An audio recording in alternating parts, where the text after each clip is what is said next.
O presidente Lula volta a criticar os atos de Israel no conflito com Hamas. Câmeras de segurança mostram o momento em que o ator Rafael Cardoso supostamente agride gerente de um bar no Rio de Janeiro. Um policial militar atirou no entregador após ele se recusar a subir para entregar o pedido. A vítima está em estado grave no hospital da Zona Norte do Rio. São Paulo decreta estado de emergência para dengue. Para falar sobre esse assunto, nós vamos entrevistar a infectologista Andréia Almeida. O Brasil News, da Rede Brasil de televisão, está começando.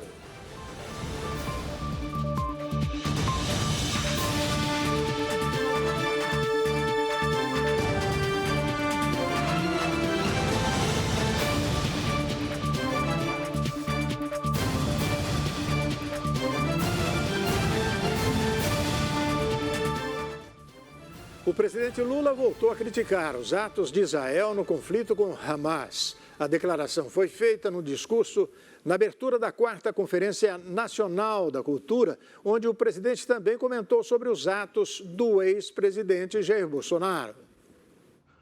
Na última segunda-feira, o presidente Luiz Inácio Lula da Silva participou da cerimônia de abertura da 4ª Conferência Nacional da Cultura. O evento, que não acontece há 10 anos, reuniu 4.000 pessoas. Em seu discurso, o presidente voltou a comentar o conflito entre Israel e o Hamas na faixa de Gaza e reafirmou sua posição contrária aos atos adotados pelo governo israelense. Vocês estão lembrados há 20 dias atrás como eu apanhei porque eu falei da Palestina? Vocês estão lembrados? Como eu sou um cara católico e creio em Deus, e eu acho que Deus escreve certo por linhas tortas, ao tempo a gente vai provar que eu estava certo. Eu estava certo. O povo palestino tem o direito de viver, de criar um seu país. No mês passado, em conversa com jornalistas na Etiópia, o presidente Lula criticou duramente a nação israelense, acusando-a de promover um genocídio na faixa de Gaza e fazendo um paralelo com o extermínio de judeus promovido por Adolf Hitler na Alemanha nazista. Enquanto Lula falava sobre o tema, a primeira-dama Janja da Silva chegou a levantar a bandeira palestina. O presidente também posou com a bandeira junto da ministra da Cultura, Margarete Menezes. No evento, Lula também declarou que o ex-presidente Jair Bolsonaro está tentando escapar da possibilidade de ser preso ao comentar sobre a manifestação de 25 de fevereiro na Avenida Paulista. O público presente ecoou a frase "sem anistia", em referência ao pedido do ex-presidente. Aquele ato, o que era? Aquele ato é de um cidadão que sabe que fez caca, que sabe que fez uma burrice, que sabe que tentou dar um golpe e que sabe que ele vai para a justiça e que sabe que ele vai ser julgado. E se ele for julgado, ele pode ser preso e ele está tentando escapar. O presidente do Supremo Tribunal Federal, ministro Luiz Roberto Barroso, fez críticas ao que chamou de politização das Forças Armadas. O magistrado também falou sobre a suposta tentativa de golpe de Estado. O presidente do Supremo Tribunal Federal, ministro Luiz Roberto Barroso, criticou a politização das Forças Armadas em discurso durante um evento em São Paulo.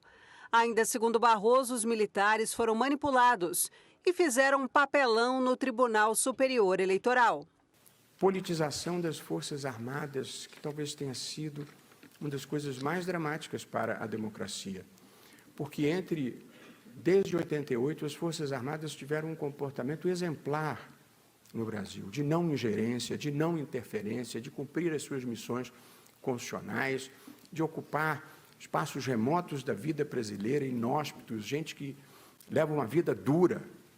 Eu tenho o maior respeito, porém, foram manipulados e arremessados na política por mais lideranças, fizeram um papelão no TSE, convidados para ajudar na segurança e para dar transparência, foram induzidos por uma má liderança a ficarem levantando suspeitas falsas. Em outro momento, o magistrado citou as investigações da Polícia Federal deflagradas no mês passado e que mirou militares das Forças Armadas. Segundo as investigações, esses militares teriam participado da elaboração de um golpe de Estado para manter o ex-presidente Jair Bolsonaro no poder. E as investigações estão revelando que nós estivemos mais próximos do que pensávamos, do impensável. Nós achávamos que já havíamos percorrido todos os ciclos do atraso institucional para termos que nos preocupar com a ameaça de golpe de Estado, quando já avançado o século XXI. O evento ao qual Barroso participou foi uma aula magna organizada pela Faculdade de Direito e pelo Centro Acadêmico 22 de Agosto da PUC de São Paulo. O ex-chefe do Exército, general Freire Gomes, prestou depoimento sobre a participação do ex-presidente Jair Bolsonaro em suposta tentativa de golpe. Segundo o depoimento, Bolsonaro estava presente em reuniões que discutiam a minuta golpista. O ex-chefe do Exército, general Marco Antônio Freire Gomes, foi ouvido na última sexta-feira pela Polícia Federal. Em depoimento de 8 horas, o general confirma reuniões no Palácio do Planalto que discutiam a chamada minuta golpista. A minuta foi encontrada na sala de Bolsonaro, localizada no edifício do Partido Liberal, em Brasília. O objetivo do documento era anular as eleições presidenciais de 2022 e evitar a posse do presidente Luiz Inácio Lula da Silva. O general não é investigado e prestou depoimento na condição de testemunha. O depoimento endossa a denúncia do ex-ajudante de ordens de Bolsonaro, tenente-coronel Mauro Cid. Detido desde maio, Cid fez um acordo de delação premiada com a PF. Foi com base nesse depoimento que a polícia deflagrou a operação, que encontrou a minuta golpista. A avaliação da defesa dos investigados é que o depoimento tem ido ainda mais longe que a delação. A Polícia Federal quer marcar um novo depoimento de Mauro Cid para abril. Outras provas podem confirmar a tentativa de golpe, como um diário do general Augusto Heleno, ex-ministro do Gabinete de Segurança Institucional na gestão Bolsonaro. Desse diário foram encontradas anotações de Heleno, que, segundo a PF, tem teor golpista. E o depoimento do general Marco Antônio Freire Gomes foi analisado pelo comentarista do Brasil News, Ney Gonçalves Dias.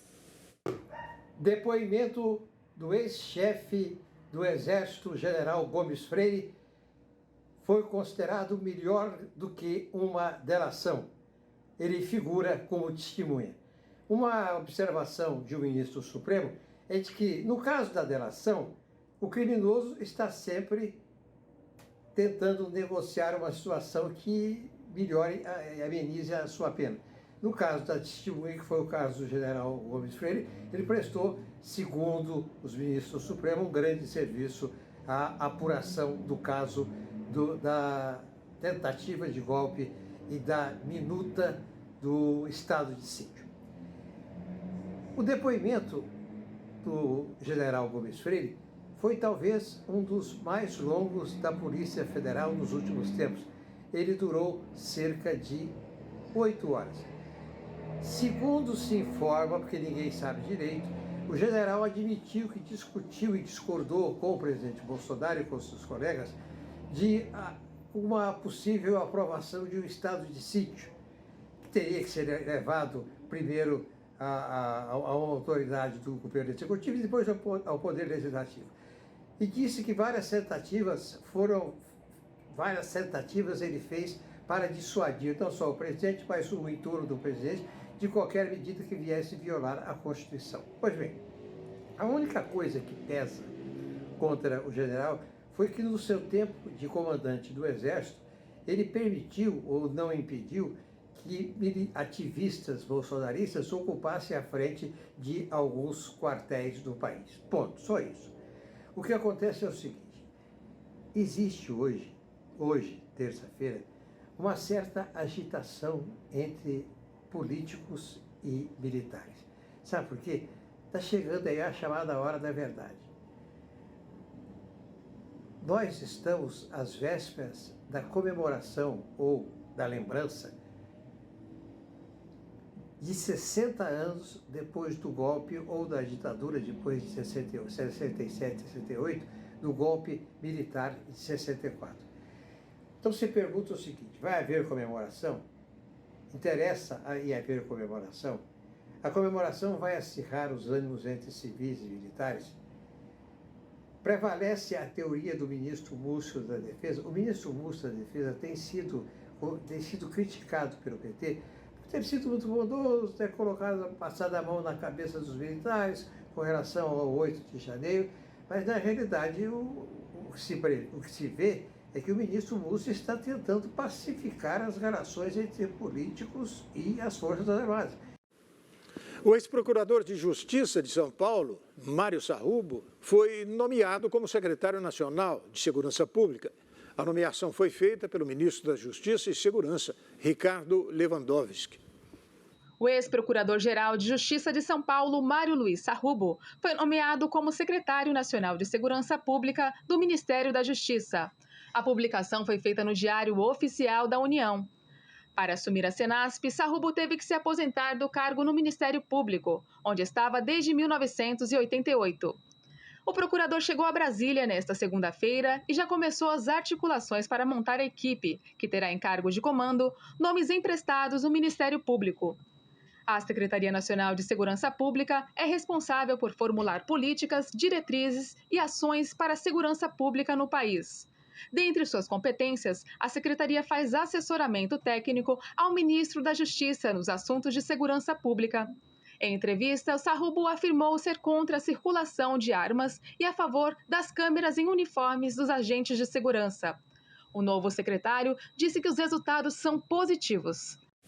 A seguir, São Paulo decreta estado de emergência para a dengue. E para falar sobre esse assunto, nós vamos entrevistar a infectologista, a doutora Andréia Almeida. O Brasil News vai para um rápido intervalo. Nós voltamos já já. Fique com a gente.